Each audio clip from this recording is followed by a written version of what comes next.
Hey Nintendo fans and collectors, I'm here with two friends, Mark Hi. and Connor, Hello. and we're going to do a Switch 2 discussion of all things Switch 2 from the console, the Joy-Cons, the Pro Controller, and everything about the cartridges as well and the C button. We're not going to get into pricing, we'll do that in another video.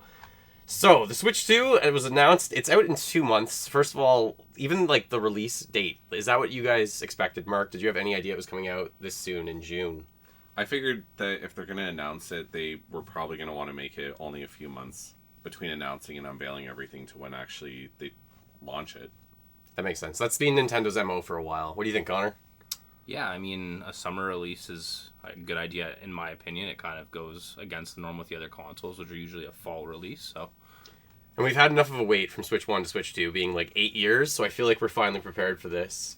So just getting to the design of the system, the screen itself is a bit bigger. It's 7.9-inch screen. The OLED was only 7 inches. So we have a little bit bigger screen, just as an overview. It's 1080p, 120 frames per second. It's capable of doing that apparently, not only while docked, but while you're in handheld mode. Battery life is slightly worse than the Switch OLED, from 2.5 hours to 6 hours, depending on what game you're playing. It has 2 USB-C ports as the main thing, and then it's bigger, basically. So, like, any overview or ideas about the system or anything for you, like, Connor? Yeah, I mean, initially when you just look in the frames per second, I think that's going to be a big thing with the handheld. Just a crisp, like, screen, like the games that you're playing. We talked about it a bit, though. The battery life will be a big question, and maybe that's why they added the second USB-C port, just to have charging and audio going at the same time if you're a headphone gamer. And then, yeah, just the screen being bigger, I think, is going to be a big factor with this one. Absolutely. What do you think, Mark? The USB port on the top, I'm looking forward to the most because it was always terrible having to charge it while it was in your lap with the cord basically going straight into your stomach. But the battery port or the battery power does worry me. But I think a lot of people, if they're like on a drive now, a lot of cars nowadays have charging ports built in all over the car. So I think it might not be as bad as we think it is. I hope. A lot of people even have, like, you can bring around the portable batteries, but you don't want to do that when you're already carrying around Switch. I didn't want it to be worse than the Switch 1. I expected at least the same as the Switch OLED. So the fact that it's a little bit worse kind of sucks. But it is a more powerful system. And, like, if you're running a game at 120 frames per second in handheld mode, I wonder if that's possible. Like, I heard it's supposed to be. That's going to drain your power pretty quick. Like, if you're playing Cyberpunk at, like, the highest settings, as opposed to, like, they said there's going to be an option in handheld mode where, like, performance-based or, like, actually just gameplay-based. So if you want it to run longer, like, you have that option of choosing different settings, which I like. I was going to say, I would really hope for that. A battery saver mode or something. Yeah, that's a definite must. The fact that the screen's larger, it looks like they're going to do the exact same thing with the Switch 2. They're eventually going to have, like, an upgraded OLED model, probably, because you can see, like, the bezel around the screen. They still have size to, like, probably increase this to, like, an 8.5 to 9-inch screen if they need to make it a little bit larger, just like the Switch 1. But overall, like, I'm happy it's a larger thing.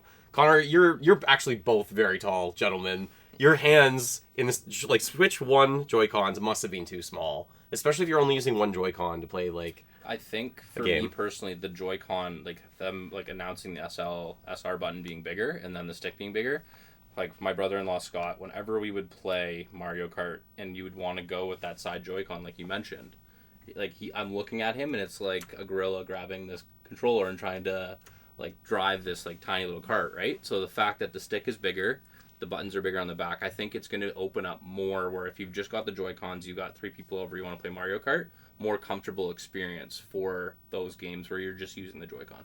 For a kid, I think the original Joy-Con size was great. But anyone who's, like, a larger adult, like, it was just barely playable. Like, it was, not a good way of playing Mario Kart or any other game handheld, or Smash Brothers with, like, one Joy-Con. It wasn't very feasible. Now that they're a lot larger, that's way better, just in general. Not only are they larger, but you mentioned, I think, the Joy-Con, the thumbsticks, they're larger too. Yes. So, like, they said they redesigned them, they're bigger. I like how the one side's kind of got the blue touch, the other side has the neon red. Almost looks orange still, but they're bigger. That means the buttons should all be a little bit larger also, which is really going to be beneficial. Mark, your hands, even the Pro Controller, like the Joy-Cons, like, what did you usually play with the most? Is it usually a Pro Controller? I didn't mind actually using single Joy-Cons if it was for like a Mario Kart race. Yeah. But if it was like playing Zelda or something, I had to switch to a Pro controller. It was just so much easier and more comfortable. Yes. And we'll get more into the Pro controller in a bit. It's almost the same controller, but just the fact that this whole system's larger, it's exactly what we kind of wanted and needed. I think the upgrade was necessary. The bigger Joy-Cons are going to feel a lot better. In the Joy-Cons, let's talk a little bit briefly about how the Joy-Cons are now magnets, and they just connect magnetically, which is fantastic. Is that what you guys expected at all? Like, did either of you have any inclination they were going to change it? So for me personally, I remember with the original one where you had the wrist straps for the games where it's like you're playing Mario Party and you had the actual movements. And I specifically remember you, Dan, giving me 2 controllers the one time with the wrist straps. And it's like, do not put them on backwards. They will not come off. Yes. So the magnet aspect of it, if it's going to be magnets for the wrist straps, it's going to be magnets for the console. That sounds great because it gets rid of that hassle.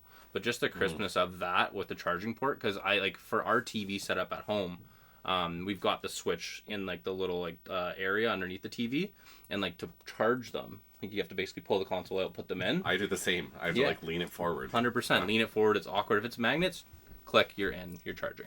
It's way more convenient on the side. Yeah, you don't have to move your system to do that. I don't think I ever got a charging dock station for just the Joy-Cons. Like, we were always moving the system out, like you guys said, trying to attach them. And we all had that moment of putting on the... What are the little controller straps that, like, went on the wrong way and they're stuck, and that was super annoying? Mm-hmm. But I felt like that was, back then, a really reasonable way of making sure that they connected solidly. But the magnets now, it looks like you can put a lot of force into them. They're not coming off. I think there's a release mechanism button you gotta hit. Yep. Yeah, it's a trigger on the top by the R and L buttons to get them off, which is brilliant. It looks really satisfying to like do, and like before I know snapping the Joy-Con ones in was like the thing, and you hear the little snap. A little click, yeah. But they still kind of have that with the Switch too. I do worry about that little port though on the console side. This, right? The little thing sticking out from the system? Yes. Yes, I heard other people being really worried about it, and they said it's actually extremely solid, and they had the same concern, but they said it seems very well built, and it seems like it's going to be very durable. Another thing that I was worried about was because the magnets actually attach to the LR buttons themselves. I don't know if you heard about this, but the actual magnets in the console, Nintendo confirmed that the actual like mini LR buttons are the ones, they're metal. Okay. So I was kind of thinking over time, it's always going to be pulling those. Yeah. Could it eventually cause damage over like years and years of use? Yeah, so that might be the difference, like, because Dan, we were talking about the sticks were the issue before with the drift, so that might be this console's issue, is that maybe wear and tear. Constantly pulling on those, for sure, pulling them out. I'm not positive. I have no idea if that will become a concern or not. They did talk about with the Joy-Cons, it's not the same Joy-Con. There's no Hall effect in these Joy-Cons, but they also said it shouldn't have the stick drift, which the previous ones had. They said they are larger, more durable, and should have smoother movement, apparently, for these newer Joy-Cons. As long as they don't have drift, hopefully they don't have other issues. Going back to controller problems, I feel like the NES and Super Nintendo never had any. The N64 we all played. We know about those Joy-Con, like those, the thumbstick eventually wearing down, the white powder kind of wearing off. Even using your hand and like gripping your finger in or your palm in Mario Party, or ripped off. Guy. Yes, where you rotate it, ripped it off. There's been problems with those controllers. GameCube never had a problem. The Wii though, sometimes the early Wii remotes malfunctioned a little bit. Like that definitely happened sometimes. Then they released the Wii Remote Plus, was a lot better, but they still kind of were finicky. And then the Wii U, I didn't think I had any problems. Definitely no Joy-Con drift or drifting with anything on the thumbstick. So it was weird the Switch had that at all. I felt like that was kind of like the Xbox Spring of Death. Like a huge issue with the system. So I'm confident, I hope Nintendo would have fixed that problem with the Switch 2 controllers this time around. You said it was a completely different system they're using now, right? So it's... Apparently, we don't know the build quality inside, but they said yes, there should be a different actual mechanism inside the controller, so it's different without it actually drifting anymore. We hope. Anything else about the controller before we talk about its new ability? Because I think next up I wanted to talk about how it can turn into a mouse now, which I sort of had like the idea of like a mini prediction that this could be coming, but I did not think it was going to be seamless. Like, did you guys have any inclination that this was going to be a thing? What are your thoughts on it, the mouse controls? It did surprise me when I saw it that they actually worked it in, but I'm really intrigued at how it will become part of regular couch gaming. Mm-hmm. And I really want to emphasize couch. Yeah, like, can you just turn your hand sideways on your actual couch, like, fabric, and just, will this work like a mouse? Because, like, most of my optical mouses, they work just on a couch. Like, you can even use that, but it's not that smooth. Like, do you have to be in front of a mouse pad? Can you use any sort of surface is good to go, whether it be a slippery, like, desk? Or do you just have a textbook beside you all the time on the couch and you just... I mean, maybe they'll probably sell some sort of, like, pad that goes beside you or Nintendo something. Branded. Like, yeah, like Mario Paint pad when they released Mario Paint on the Switch 2 with the mouse controls. Did you have any idea? Or, like, what are your thoughts on I had the no mouse? idea that they were working on this. And to be honest, when I saw this in the release on Nintendo Direct, I think the big thing for me was what it added to Jamboree, right? So it's like the concept of what it can do for the Mario Party. There's going to be different stuff, but once again, couch gaming, you've got 4 people kind of sitting in a room, table issues. How does it become, like, feasible? Is it smooth? What is it going to look like? So, like, if it's good enough that you could just use your leg, like, literally your pant leg, not your bare leg, probably, and, like, will that be smooth enough that if you had to do something... The gameplay they showed for it, though, on Metroid Prime 4, it was seamless. Like, they had the controls with the Joy-Cons, and he put down the mouse, and instantaneously a reticle came up in the middle, showing that you were now in mouse mode, without touching any buttons or any settings. Yeah. So you can go in and out of it, like, instantaneously, which looked remarkable. I think this is going to have a lot of effect in games that we can't even think of. Like Mario Maker 3, designing levels with a mouse is going to be... And a touchscreen. Like, if you are in handheld mode, you can use the touchscreen, sure. But if it's on the big screen now, having a mouse is going to be so much easier. Yeah, to look back on some other games, there are definitely some out there that would have benefit. Yeah, now that you said that, I'm thinking of every possible game and how it could be used in that sense. All FPSs, I'm now more interested in playing, because I've never been talented at using 2 thumbsticks for shooting games. It's never really been my thing. I never really put time into it. But now if I can just aim with a mouse control, like, I'm down. Like, I used to play Unreal Tournament and other games on the PC like 25 years ago. Mm-hmm. So I'm kind of excited to have, like, more play styles. And it works for both Joy-Cons. So if you're left-handed or right-handed, instantaneously you can use one as, like, controlling and running around, and the other one you can use depending on your control. That's crazy. That's really cool. I think this is just going to open up so many more things that we can't think of. Hopefully it doesn't stay as a gimmick. Like the IR emitter on the right Joy-Con. I think it was the right Joy-Con that they were so excited about, and then it never was used. Yes. Or very rarely was used. As long as games keep having this as one of the options, if you want to use it, go for it. And, like, having it there, I think, is great. The only game I saw them using it, and it was kind of required, was the basketball game, where it looked like you were in a wheelchair. Yes. And you're going around using both, and you're using both Joy-Cons to, like, push yourself forward like you're in a wheelchair. That was the only one I saw where it, like, seemed required. We'll see what Nintendo can come up with, but, like, I feel like Mario Paint's got to be coming. Like, that's got to be something, something like that. But that seems really cool that they added that. The triggers are larger too, so it's not just the bigger joysticks. The triggers look like they're bigger. In addition to that, though, there is a C button on the controller, which is the chat button, which can do a lot, but I think we're going to get more into that a little bit later, because there's a lot to talk about with the chat feature and with that C button and everything else. Anything else about the controller before we move on? I read something about that the triggers, people were upset that they're not analog. Ooh, yes. They said the developers were demanding it not be analog or something. I didn't really understand why not. Yeah. To have both other consoles have analog controllers and skip it on this seems interesting as a choice. Well said. Yeah, that just seems a little odd. There are other controllers that will work. The GameCube controller we're hopefully going to get working for the other games. Right now it seems like it might just work for GameCube Online, they said, but I don't think that's the case. I think they just misspoke or misposted that. Moving on from the Joy-Cons, I think. Next up, let's talk just briefly about the cartridges. So the cartridges are now way larger. They are 256 gigabytes, and they're going to be red, not black. The original Switch was 32 gigabytes. Obviously, games are getting bigger and bigger really quickly. It's crazy to me that, like, the entire GameCube, all of the games can fit on, like, a 32 gigabyte card. That's probably the entire GameCube, like, catalog.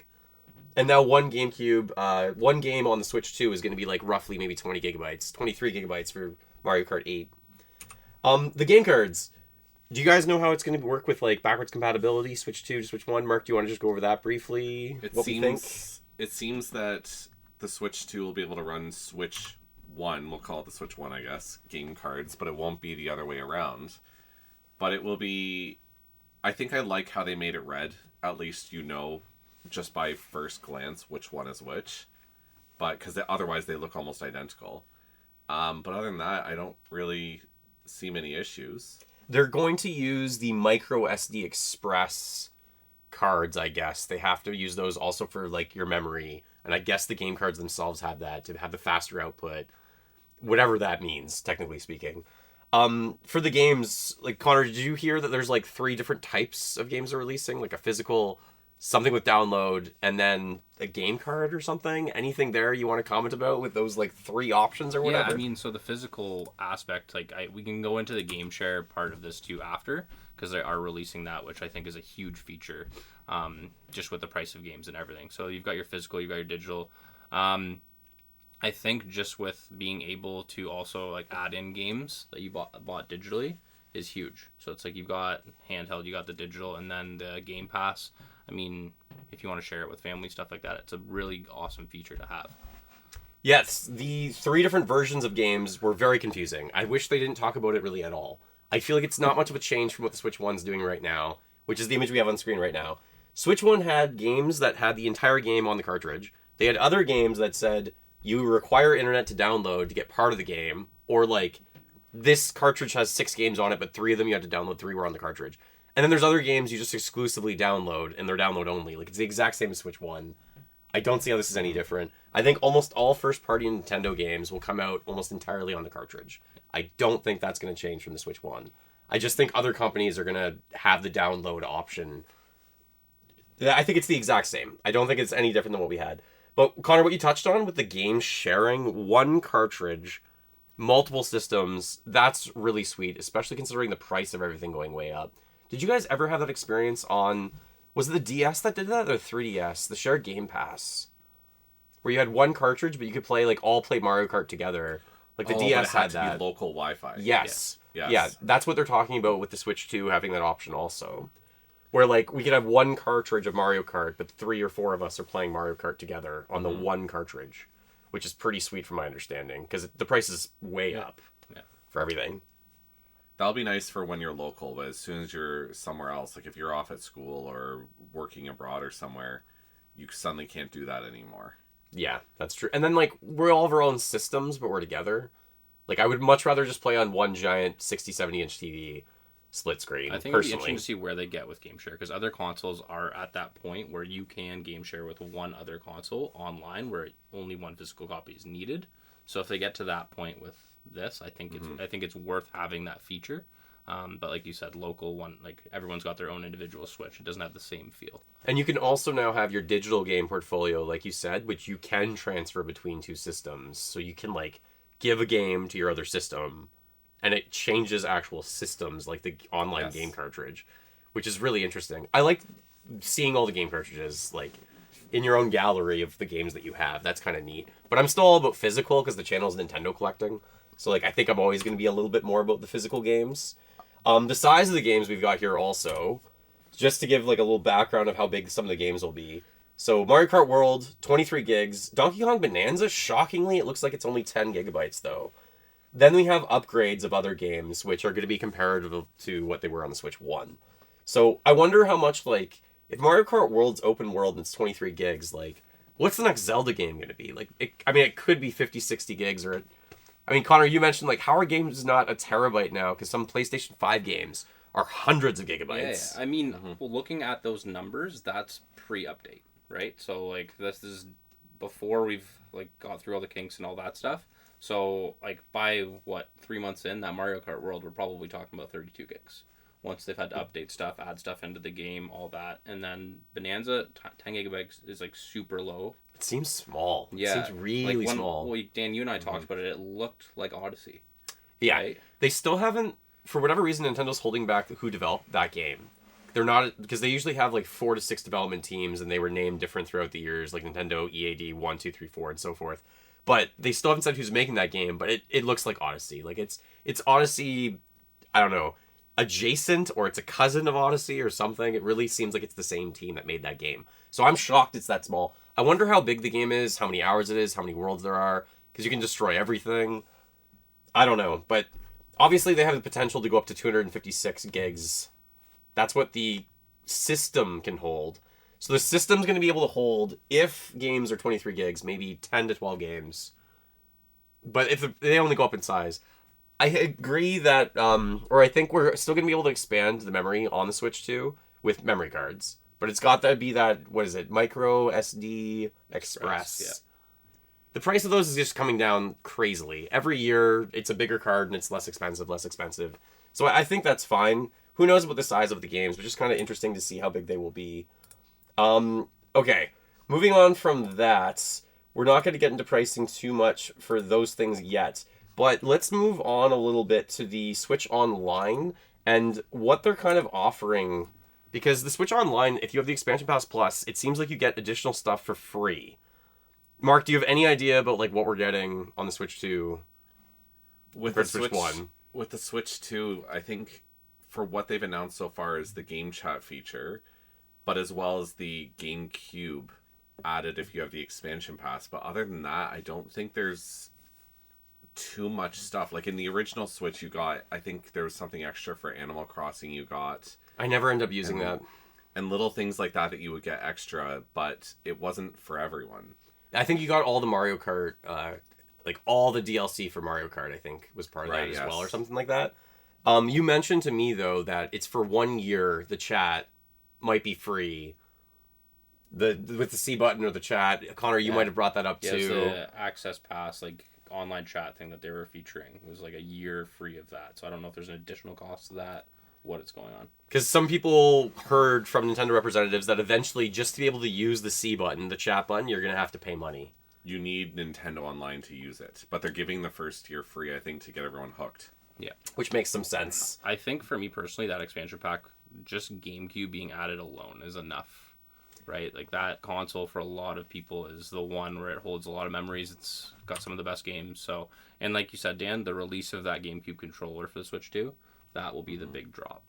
The fact that like we can play GameCube games on it is absolutely crazy. I just want to go to some of that. The gameplay for multiplayer as well. Like playing The Legend of Zelda. Mark, you and I have played through this a lot with the Zeldathons. Connor, you've been here for Zeldathons before too. The Legend of Zelda, I can't wait to play on the Switch too. I'm kind of shocked it's not the HD release. I wish it was HD. It just has so many more improvements. It's the definitive way of playing the game. It's weird to complain because we finally get GameCube and it's fantastic. And it's going to look really, really good. I almost feel like the art style for this is so timeless in Wind Waker. It really holds up. It still looks fantastic. I mean, the HD version looks even better. For F-Zero, though, specifically, they do have a way of changing the screen. So you can change the screen mode, and that game you can go to widescreen. I'm pretty sure that was natively in the GameCube version of the game. And it looks really good running, actually, on the Switch, considering it's a GameCube game. They made it look quite good. I'm really excited to play GameCube games again.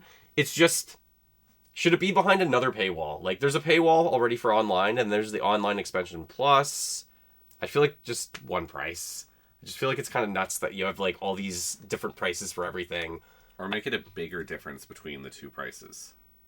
Oh, so, like, increase it even more. Because I don't think... No, I'm not saying increase. I'm saying lower the basic one. Lower the base one would be great. Yeah. That way, get the game chat, get the basic stuff. But if you really did want the N64 and GameCube stuff, you're willing to pay a bit more. Yep, completely. Have you guys played a lot of the online stuff for, like, the NES, the Super Nintendo, any of that, like... Decent amount. A decent amount. Have you used the rewind feature? A lot. Yeah. Because it works for NES and Super Nintendo, the rewind feature. They said that rewind feature is coming for the N64 on Switch 2. Now, I heard that once, but it was from Nintendo, so I hope that's the real deal. Because, like, I didn't know if they could do that with 3D games. It seems a little bit more challenging to have rewind feature, but it seems like they figured it out. So, like, that's going to be cool. I don't think that'll be there for GameCube. I don't think we'll have the rewind feature for GameCube. You'll have save, probably. So, save states. Yeah, it'll be interesting to see how people use that and whether or not it will kind of break the legitimacy of the game. Yeah. Especially with the... I mean, that's what I'm doing when I play through a Super Nintendo game that I was struggling with in the past and, like, having a great time, considering I don't think I've ever beat the game otherwise. So having the save and the rewind. That's true. It gets more people playing the games, especially if children can get into it way more, which is kind of neat. For the GameCube as well, we get the GameCube controller, and the controller does have some updates. So they added the chat button to the top of the controller. It's a wireless controller now, too. There's a left button trigger, but it's tiny. It's nowhere near the size of the Z button or the L and the R button, so it's really, really small on the GameCube controller. But I'm really excited that you can use the GameCube controller potentially for other games. I feel like that might be my go-to controller. Like, I might be using this. Would you choose the GameCube controller over the Pro controller for the Switch 2? Is that ever a possibility? That's a tough answer. Connor, have you used the GameCube one much? For feel, I think I would choose the GameCube one. That one just, it's nostalgic. Yeah, certain games. If I'm playing Switch Online for GameCube, I'm going to be using this one, obviously. 100%. But getting these was a problem. When we were trying to get them when the N64 launched, it was really challenging trying to get them because they were sold out all the time, the N64 ones. I didn't have that much problem with the NES or the Super Nintendo. So I hope these are actually available because I feel like people might actually want to pick up 4 of these. Yeah.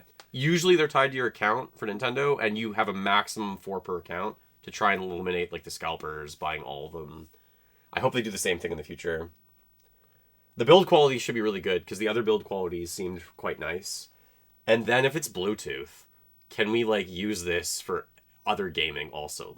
Can you use a GameCube controller wirelessly if you really want it on your PS5 or your Xbox or PC? It'd be cool on PC. Yeah. But it would open up suddenly a lot of emulator stuff, which I know Nintendo is strongly against. Yeah. I feel someone will find a way around it. The only problem with this controller was, to me, always the D-pad was tiny, and the C-stick felt weird.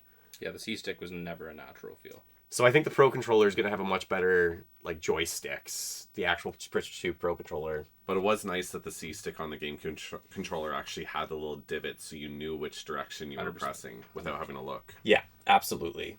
Which is really, really, I just can't wait to be playing games again on the GameCube. So they only announced 3 of them that are out, I think, at launch. And these should be at launch day. It was Zelda Wind Waker.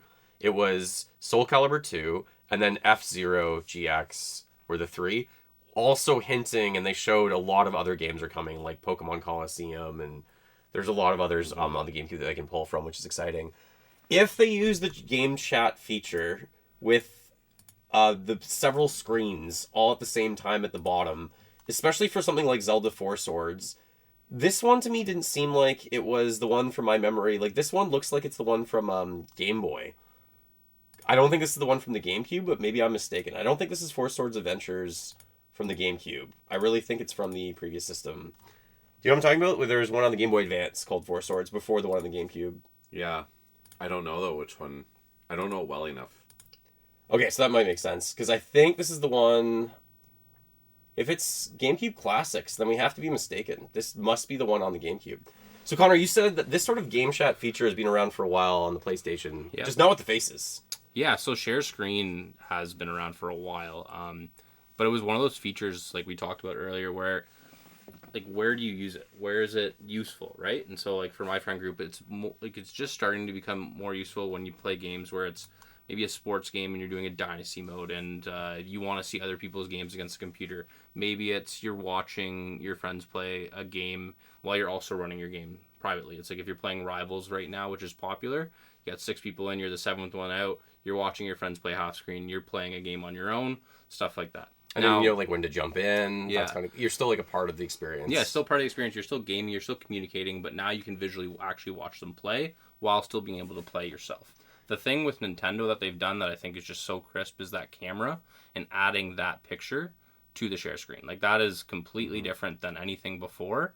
And just watching them play right now, it's so crisp how it picks them up. There's no background imaging. It is so cool to see your friends playing, reacting, right? You're playing a game where it's Mario Kart, Mario Party especially, and you see reactions on faces when you're not there. I think that is the coolest part that they've done. I do imagine that these 4 individuals are kind of behind a screen or a green screen or a plain white screen. Mm-hmm. If I'm in the Nintendo room and I have a ton of video games behind me, I don't know if it'll be able to green screen everything behind me out. I wonder how good the camera is with that. The one trailer that I saw for Jamboree, when they were doing, so it's like the individual kind of cursor that comes up with your face, that might be better, where if you're in a living room, it kind of gets rid of the rest of the stuff, and it's just picking up the facial graphic, rather than the one where it's kind of full body. Yeah, because it'll be difficult depending on how complicated your background is. Yeah, like you said, your Nintendo room, like, you might have, like, Pikachu peeking over your ear while you're trying to play. But I like, the fact that they have it natively built in, like you said, Connor, is actually remarkable. Because you said PlayStation just doesn't have the webcam option with that. Now, let's talk a bit about the webcam. This might be one of the reasons why they have 2 USB-C ports on the system. One maybe to charge the system, and then the other one on top where you can plug in, obviously, the camera. More might be coming with that second USB-C port, but for now, it seems like it's supposed to be dedicated towards the camera. Is the camera something that you guys would get initially? The price of it, I can go to what we think the price will be, because I've got the prices for everything here. It seems like the camera, I did have it, $50 US. But in Canada, then it probably is going to be $60 or $70. 70, I would imagine, in Canada, 50 in the US. Is that something you guys would get at launch, or would you like wait a while? I would wait. I think personally, it depends on what you're using it for. If you're a person that plays a lot of online with friends, so you're in that demographic where it's like you're playing the new Mario Kart with your friends, I think the camera's cool. I think if you're like so you can see each other and all that stuff, you do the share screen, it's awesome. If you're an in-house couch gamer, the camera doesn't have the same feel, personally, but hey, like, I mean, if it's only going to be, like, that's, like, a lot cheaper than I thought it would be, to be honest. It is. It's something that I wonder if they will eventually probably have a pack-in with it, but I feel like if they had it for $450 US, we'll get another video for pricing, but it had the webcam.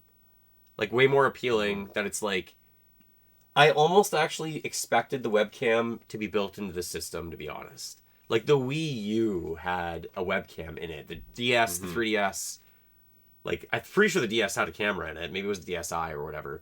But the fact that it doesn't have a webcam just built into the top of the screen, so when you dock the system, you just have the webcam there, poking up at the top of the system, already pointed towards you, and you don't need a separate webcam.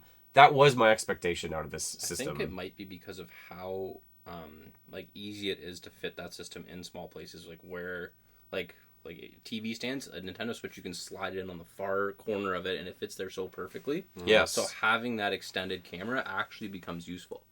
Maybe and, like, that's why. Maybe being able to move around the camera, but I thought if the Wii U gamepad had a camera built in, they should have been able to figure out a way to maybe have the camera built into the system. system Even if it was itself. a lower res or something. Yes. Yeah. Like 480p. Yeah. Just running, because I know there's going to be third-party companies releasing their own cameras that are like 480p basically. And then like if you want the webcam to plug in and it's a better quality, and then you can move it around to put yourself like closer to yourself, that makes sense to me. Maybe we're waiting for that top USB-C port. Maybe there'll be one that clips in right on the top of the handheld. I'm sure someone will develop a third-party camera that will do just that. Yeah. Or maybe in the Switch 2 OLED, they'll have a built-in camera. Maybe that's something that they could... I don't know if there's room in the bezel for it. I think it all depends on how well the camera is received. Yes. Well, there were two things that I was kind of wondering. One is, if you're in handheld mode, that's kind of awkward to have the camera like off on the side or somewhere. But the other thing I was wondering is, what actually does the image processing? Because obviously there's some AI stuff going in to remove background. I wonder if there's sensors in it, which is why it's bigger, because some games use motion sensors. So I wonder if there's like an IR sensor or something in it to detect where you are. Yes. But there's some tech probably in the top head part of that stand. But then the other thing I was wondering is, what does the processing? Because if the Switch does the processing, does it affect frame rate when the camera's plugged in? But if the camera does the processing, then it means gameplay won't be affected. So I was kind of wondering where that is. Like, perhaps you can't get 120 FPS if you have the camera plugged in, maybe. That could be a thing. Because if it's processing AI as well, then will that affect performance? And you're probably right. There's probably some tech in the camera of why they didn't have it included just in the Switch 2 natively built into it. I just kind of expected them to have that. Especially because there are other handheld systems. I know it's a Switch. It can do both, handheld and home console. But if they're like handheld systems that had a camera for so long, and the Wii U had one, it's kind of strange. So just talking more about the camera for a moment, there is the camera that we have the specs for. This is the European website, and it says that it's going to be 1080p for this, for the quality of the actual camera from Nintendo themselves. The video quality right there with the box in Europe anyways. However, there's another camera that I mentioned that this intrigues me way more. I wish Nintendo did something like this instead already, where they have like a nice theme for cameras. I feel like this is really cute. I want this almost more than the original camera, but it's only 480p quality. So it's going to be like at least 10 euros less, maybe 15 euros less. But I don't know if that's less to get like such a bad quality out of it. But I feel like this on your mantle would look kind of more, like especially if you have kids, like this is way more cute than a camera in your family room, like awkwardly staring at you. Does it look like the mouth actually closes too? Yes, you can close it as well, from what I've seen, because you can actually move it, yes. So it says here that it's going to be 640 by 480, and this is made by Hori. Yeah, the cable's like 3 times the length as well. Oh, this cable's longer, you think? Or is it a 3 point? No, never mind. Sorry, I read that incorrectly. That might just be the stereo. The other one says it's a 1.5 meter cable, so it's just kind of curious to see. Is that just a USB-C? Oh, so that goes straight into the top. Oh, yeah, that is even... It might go straight into the top of the system. Yeah, maybe that's what that's showing, but it can also stand separately on its own stand. Got a little stand. So then, yeah, so there's maybe... cable. Okay, that's cool that it has... That's what we were looking for. Handheld right into the top of the USB-C port. If it works. So it's already happening. Within this video, it's already happening where they've got the handheld. Yeah. Like, I would love to see even more things like that. Someone posted like this, like a little Lakitu holding up a camera, pointing at you. Yeah. Like if Nintendo came up with that kind of model, I'd just take my money. If like even this was like a My Nintendo Online reward that you could buy or pay for if you're a special account member, maybe this can attach around the camera or something. I don't know. Nintendo, make this happen. This is a great idea to have Lakitu. An amiibo that has a camera built in or something, because amiibo are back also. All right, we talked about the cartridges. Now, just briefly, we're going to mention the fact that the games can be upgraded. So the Switch 1 games, not every Switch 1 game, but a lot of them are going to have an upgraded Switch 2 edition.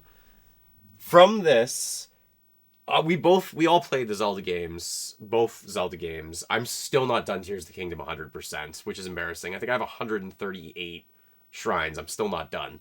However many shrines there will be at the end of that game. I really want to play Breath of the Wild again. I was thinking of it recently. I'm now going to hold off for the Switch 2 edition to have that experience in like 4K, 120 FPS. It looks so good when they showed it off that it's going to be worthwhile to me. But is it worthwhile paying the additional like cost in the upgrade? Connor or Mark, do you guys have any idea how like the upgrade will work? What are your thoughts like on the upgrade? Do you think, will the game, if you own it on the Switch, is there something that like, you can put it in and upgrade for the Switch 2? Like, any thoughts or ideas of how that's going to work? I want to know mainly the pricing. Because if it's like $20, I'll do it. But if it's like almost the price of the game again, like if it's $50 or something, I might hold off until I see what it actually looks like and if the frame rate stays solid. The Zelda Notes thing, I'm not too sure if I'm going to really go for, if that's going to be a selling point for me. The HDR seems nice, having that additional support, but I think overall I would probably do it. What's the HDR support? You mean...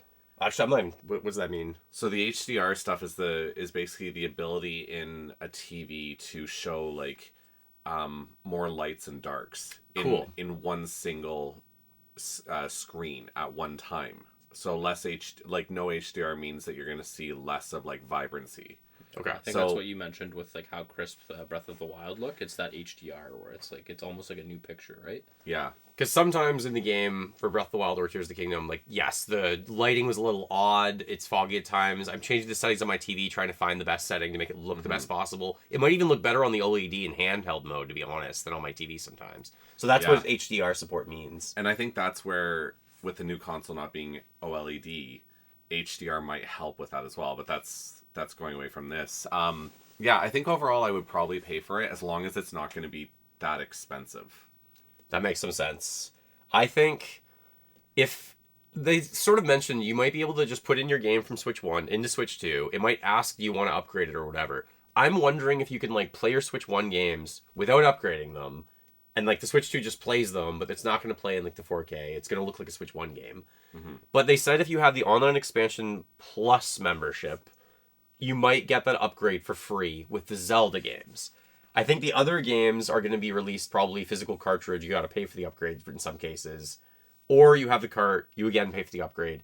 But if the Switch games are free, that might get a lot more people paying for that like expansion pass plus, because that would already be worth it if it's so much a year. And like you're saying, it's $20 to upgrade one of them. If you're going to upgrade both, it's already $40. Then now maybe you're just paying for the expansion pass plus in order to get that. I think that's a selling point for them doing that. Like, that would be to bring people in for the expansion pass plus. You'd get so many people immediately on that pass if you just, even just the Zelda games. That's all you need as a selling point, right?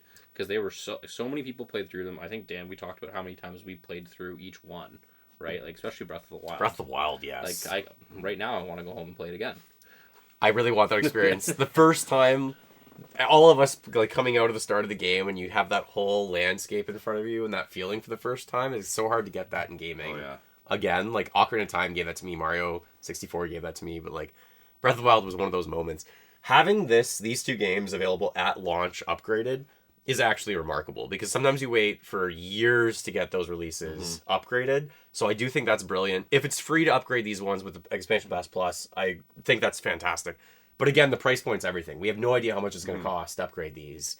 $10 a game, $30 a game, who knows? The Zelda Notes seems like it has the only additional new things to the game. There's nothing else new in these two games when you play them, other than like the look of the games and how they're running. Zelda Notes will add a lot of other features, though, which I'm kind of interested in, but I feel like that's, again, probably a whole other video that we could probably talk about with the Zelda Notes and everything going on. The other games that have upgrades, you probably definitely need to pay for, from my understanding.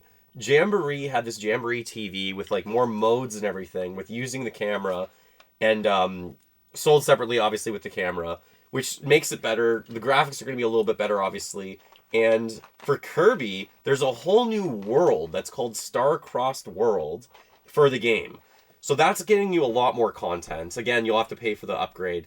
Pokemon Legends and Metroid Prime 4 Beyond are going to be released on both systems. They're going to be better on the Switch 2 than the Switch 1. So they're going to have enhanced improvements on the Switch 2 than they do on the Switch 1. Other than that, though, we're not exactly sure what we're getting from other games. They're going to have improvements other than just maybe visuals. So we'll have to wait and see. This does say included with the Nintendo Switch Online Expansion Pass Plus membership, you'll get access to the following upgrade packs at no additional cost, which is what we are saying. You must have the physical or digital version of the game to download the upgrade pack. Active membership required. So you'll get both of these ones for free, just the Zelda ones, it seems. So that you have to have is confirmed. The physical or digital. Yes. Like, okay. Exactly.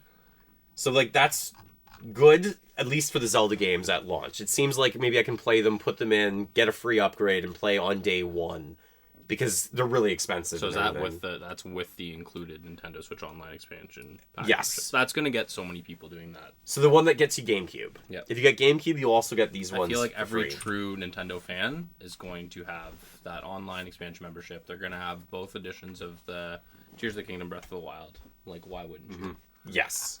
Yeah. Or that they'll at least buy it for a few months to be able to play the two games. Yeah. For me personally, that Jamboree like add-on edition is like one of the first things I'm going to get. The coaster mode on that is the thing I'm most excited for. Oh, that looks so fun. Yeah. Yes, that looks so fantastic. And like the fact that it's going to get us playing games that we like. I'm still playing Jamboree all the time with the wife. Like, it's so much fun. Superstars is a great Mario Party. I can't believe we have 3 Mario Parties on the Switch. Just like the N64, GameCube had 4 Mario Parties. Right. This one had 3, only 3. Yes. Mario Kart, we've been waiting forever, though. Let's just go back to the accessories for a moment, because there's a few other things I want to touch on. Going back to the Pro Controller, there's one big feature, especially with the Pro Controller. The Pro Controller looks almost the exact same as the Switch 1 Pro Controller, but I imagine the thumbsticks are going to be bigger. Then the feature that you mentioned, Connor, I had no idea about this. If you want to talk about that new feature that this has now. I mean, yeah, like it's needed for every Pro Controller, and it depends on like what kind of gamer you are. But the audio jack is something where if you're going to add in game chat, you have to have that in the controller, right? Like it's just a must. It's right below the C button, which is the chat button. So it's perfect. It's what you need. So good call by Nintendo. Yeah, did you know they had this? I did, and I'm so excited having like young kids that go to bed at like 8 p.m. The ability, because right now I just use like Bluetooth headphones, which works nice, but connected to my TV, and some games have delay, others don't. So to have it built into the controller itself and mute the TV, I'm going to be using this almost all the time. Have you used Bluetooth? Just like I use Bluetooth in handheld mode. Like I listen to Bluetooth like when I'm on the plane, or if I'm like on the couch and the wife's like watching something on TV.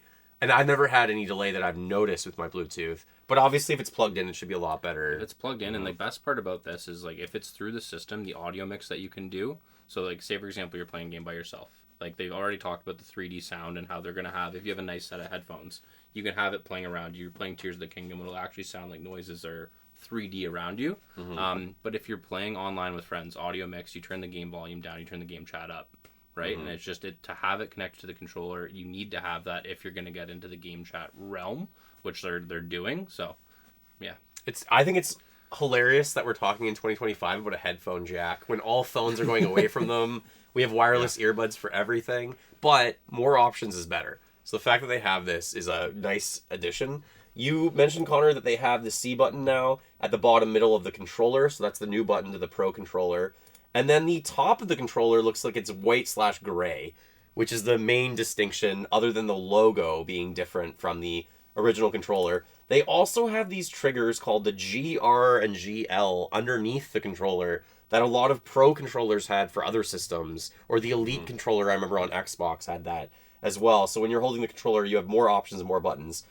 In addition to that, finally, full button remapping for all the controllers, they said. Because you could remap some of the buttons in some of the games and, like, test all the buttons on the Switch controllers. But, like, online, I remember I'm trying to play on the N64, and I want to use the N64 controller to play Breath of the Wild or whatever. It doesn't work because not all the buttons are mapped properly. Now, apparently, you can map all the buttons any way you want, which I think is just great. More options is better. Did you guys hear about the button mapping? Yeah. Finally? I don't know how much I'll use it, but I think it's nice to finally have the option. Because you could, like, moderately button map, I think, just with the Pro controller, but not with, like, the Joy-Cons.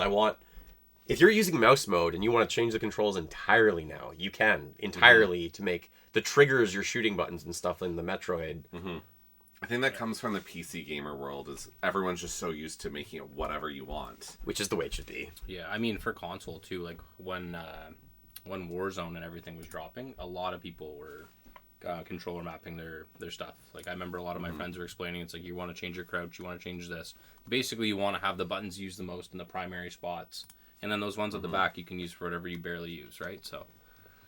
Yep, and, like, we've heard that the Switch 1 controllers will work for the Switch 2. The Joy-Cons, obviously, will no longer plug into the system because they don't have the magnets. You'll still have to charge them separately. But apparently, the Joy-Cons can work for the Switch 2. And then the Pro controller from Switch 1 will also work on the Switch 2. I don't know if the Switch 2 Pro controller will go backwards compatible to the Switch 1. Like, can I use the Switch 2 controller on my Switch 1 if I'm at a friend's house or if I just have it with me?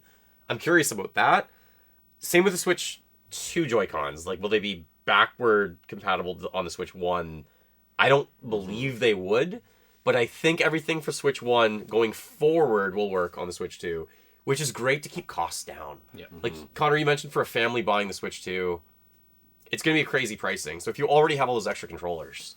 I think, like, just mainly the Joy-Cons. Like, it's like, if you buy the Switch 2, and it's like you get your 2 initial Joy-Cons, if you can use the original Switch ones to play 4-player, that'll be the most important thing for me to keep costs down at first. And then, like you said, if you're a Pro controller gamer and you don't really want that initial investment, if the Switch 1 Pro works on the Switch 2, like, everyone's happy. It's going to save a lot of money, especially considering how much the initial cost seems like right now. So that might be... Just looking at those Switch 2, like, Joy-Cons, though, it's like, I just want, like, 8 of them. Yes. I mean, I don't think they did a good enough job with the different color theming for the Pro controller on the Switch 1. They could have had a lot more different theme controllers, the Pro controllers. We really only got, like, 8, and 2 of them were Splatoon, 2 of them were, like...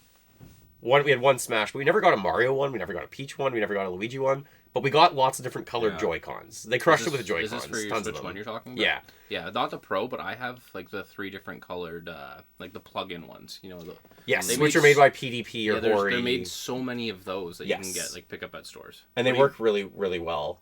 Even looking at your N64 controller collection, like that created a whole ecosystem almost, like of people wanting to collect different ones, and they could show like You'd go to a friend's house. Yeah. And you'd show up with a different colored N64 controller, and it's It'd like, be yours. oh, but like some people would be like, "Wow, like where'd you get that? Like almost like the clear green one." I remember I was so jealous of, and Jungle Green. yeah, It almost helps though in collector situations, because now imagine they did release like 100 different versions of Switch controllers. I'd have to get all of them. Yeah. And I mean, we're the Joy-Cons, I'm trying to get all of them, which is kind of fun. PlayStation has a ton of limited editions now of controllers. Xbox did the same thing. There's so many of them out there. More options is just better. Okay, with the controllers, there is a Joy-Con 2 charging grip. Mark, I actually unboxed your charging grip for the Right. Switch 1. You lent it to me to unbox, so you didn't even open it yourself. So I could have that posted to YouTube. I appreciate that. I still do not own a Joy-Con 1 charging grip. I have the grip itself that comes with the system, but not the clear one. It's been useful. Yes, especially I when you love want it. to be playing and charging. So they have it again on the Switch 2. It's a little bit larger for the charging one, and it's clear all over again. Otherwise, it's the exact same thing as the Switch 1. The straps look like they're a lot simpler for the Switch 2 than they were on the Switch 1. I don't think they make the controller much larger. They really keep it almost the same size. Whereas almost like it fits in this time rather than adding that more depth. Right. I'm wondering how it actually connects though. it kind of just clips right on. It just clips on and like just clips off from what The they last said. time it was a sliding motion, right? Yeah. Yes. And then there's going to be Joy-Con wheels, which again are going to be a little larger for the Switch 2. These look like, I mean, this just looks tiny. Like, this looks very tiny because that's the size of the Joy-Con. Like what size of hands are those too? Like that thing looks so small. I have the ones for the Switch 1. I used them 5 times, and now they're just sitting on the shelf. And I haven't used them never again. once used them again, because I honestly would rather play with a single controller on its own Yeah. than the wheel. Is that? Do you think that's strictly for kids? Like, No, I think some people would use it. Like, the Wii wheel, Mario Kart Wii is still pretty popular. I know people that still want to use the Wii wheel when they play it. This looks a little smaller than the Wii wheels, but I not just by want to hear much. you say "we will" one more time. I gotta say it every single time. We will go move on to the next thing then. That was terrible. So we've talked about those things. The dock itself now is slightly altered. It is curved. And Connor, you mentioned one thing about the dock that kind of makes you a little hesitant. I don't have a picture of the back of the dock here, but what's the dock got this time that the Switch 1 didn't? Are we talking stand? The stand, yes, but in the back of the stand, there's the fan. The fan. Yeah, any console that releases something with a fan, it always scares me. I just get flashbacks of Red Ring of Death. So, I mean, we talked about it before. Nintendo's done it before. They're good with their fan science. Like, everything, like, the video seems like they've got it under control. It just makes me wonder if they have the fan there. It's like, is it running that hot? What's going on? What is it cooling? Yeah. Like, is it just cooling the console, or is there actually something in there that's like a processor? Yeah. The back of the stand is quite a bit larger, which makes sense. But the Switch 1, from my understanding, I don't think it has a stand built into it. Like, sorry, not a stand, a fan. I don't think it had one in there. The Wii definitely has a fan. You can hear it running. Same with the Wii U. You can hear it in there. The GameCube, I think there was a small fan in the back. But then the N64 and the Super Nintendo NES did not have one. Didn't really need one with the cartridges, from my understanding. So that's the main difference with the dock. I sort of kind of was hoping the dock would have some sort of a projector originally for the Switch 2. So you could just turn your dock sideways against any wall, put your Switch 2 in, and it would project onto a wall. That's kind of was my like bonus hidden feature that I was hoping. I don't even know why you're saying that there. You got to patent that right now. Well, I think I still think that could be coming, but I feel like there's a lot of really cheap projectors now out there. And if the dock is thick, they could have easily thrown it on like the side of the dock. You turn it sideways, and you suddenly have whatever size That's the you coolest want idea I've projector. heard. Like that is like you take a Switch on a road trip and it's like To the ceiling. Imagine being in an Anything. airport and putting it beside a wall and just having a projector. Projecting on the ceiling at an airport, just like lying back, and people are looking up, and you're like playing on like a 100-inch screen. That would be fantastic. I wish they did it. Maybe they should do that in the future, Nintendo. But otherwise, the dock is nothing too special. There's going to be a carrying case, a few different versions of them, so you can carry all your stuff. So like the official products from Nintendo that look pretty good. not necessary at all, but it's nice that they have those options. There's the AC adapter, which I wonder if you can just use your Switch 1 AC adapter. Like, it's just, it's a USB-C. Like, I imagine it's got to work for the most part. And then we mentioned you've got to use the micro SD Express cards this time around. So that basically goes over nearly everything we want to go over. Just checking the tabs again, what we have here. What I want to go over, we haven't talked about, for the cartridges themselves, not only are they red, but they are going to taste weird again. Nintendo said that's back, so that kids do not try to swallow these tiny cartridges, even though they're the same size. So yes, they'll still taste weird, so that people do not eat them. But the cover art is different this time. The Switch 1 is obviously on the left, the Switch 2 is on the right. What are your thoughts on the cover art here? The new one looks very similar in idea to the Xbox, like all the new Xbox games, the way they do theirs. Yep. Yes.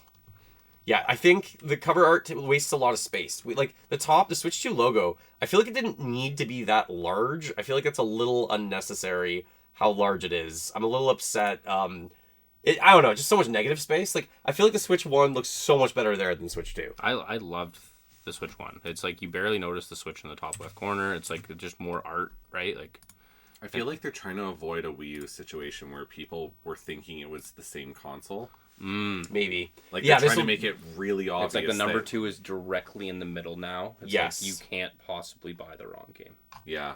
I think that's maybe their goal, because they clearly made that mistake before, and everyone ripped them for it.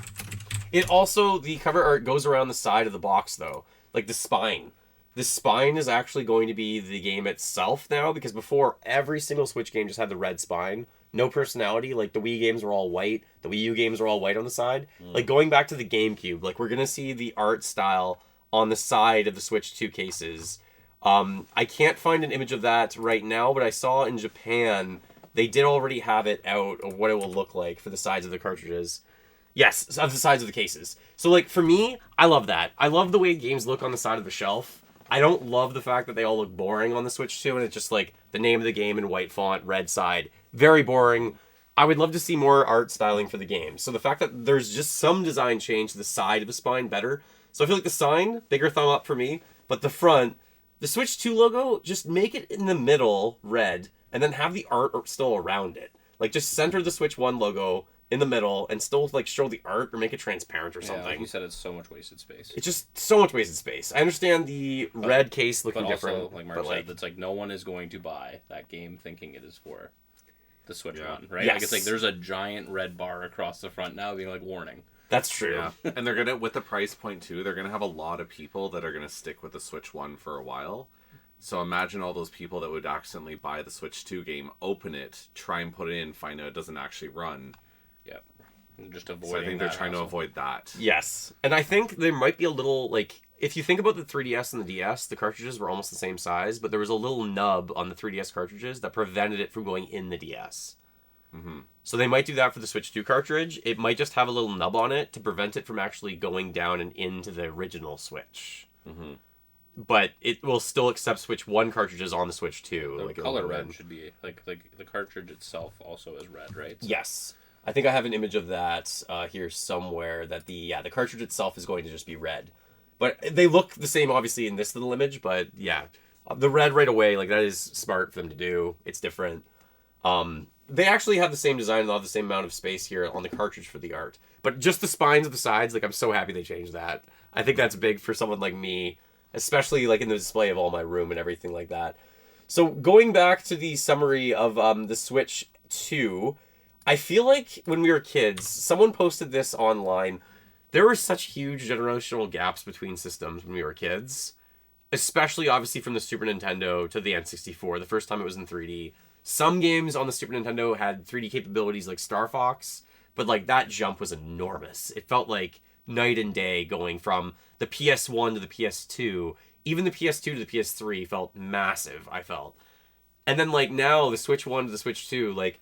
When we're looking at the images for Breath of the Wild here, it's like, oh, like, there's some detail more you can see in the flooring, and, like, the coloring's a little bit better, but I just don't feel like we have those generational jumps anymore. So, personally, for me, I think like as we register stuff, I think our eyes aren't seeing the generational leap as much because the picture has gotten to a point now where it's like you're seeing so crystal clear with your eyes where it's like what difference can we make, right? I wonder what we see as humans. Like, what is our eye intake in terms of pixels? Yeah.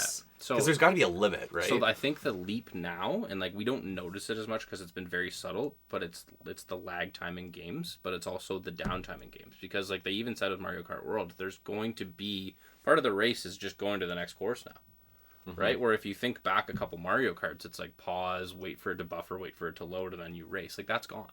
That must have been 30 to 45 seconds sometimes, depending on how long you like stayed on the update screen. Yep. But now it can almost be seamless. It might be seamless. It might just flow right through the game. So I think that's the generational leap we're going to see is just no, like they talk about it on other consoles. It's the screen time, right? Where you don't actually have to wait for something. To load, because they're trying to keep draw you distance. in the game.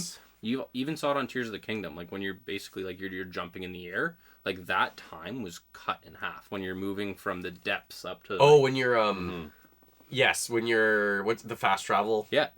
Like that loads so much faster. So much faster, right? So that's the generational leap we're seeing now. Is it just takes no time at all to get to the next part of the game. And like we are seeing a game developed from the ground up for Switch now run on the Switch too. Wait till we see like the Donkey Kong, obviously, where it's generated from the ground up to be on the Switch too, and looks that much better. Like I wonder if Metroid Beyond will look that much better because it's kind of designed on both systems. But like the games that Nintendo's going to bring towards the end of the Switch 2's life cycle are going to obviously look way better and look crazier. I just remember the generational leaps and bounds as we had as kids, and I feel like, yes, I want the Switch 2 at launch, absolutely. But it's like, doesn't seem like it's as much of a difference because it is so similar to the Switch 1. Like I remember I borrowed Gauntlet off of you for like Legends, yeah, the for a N64 college weekend, and it's like you try and play that on a TV, and it's so dark, it's so like pixelated.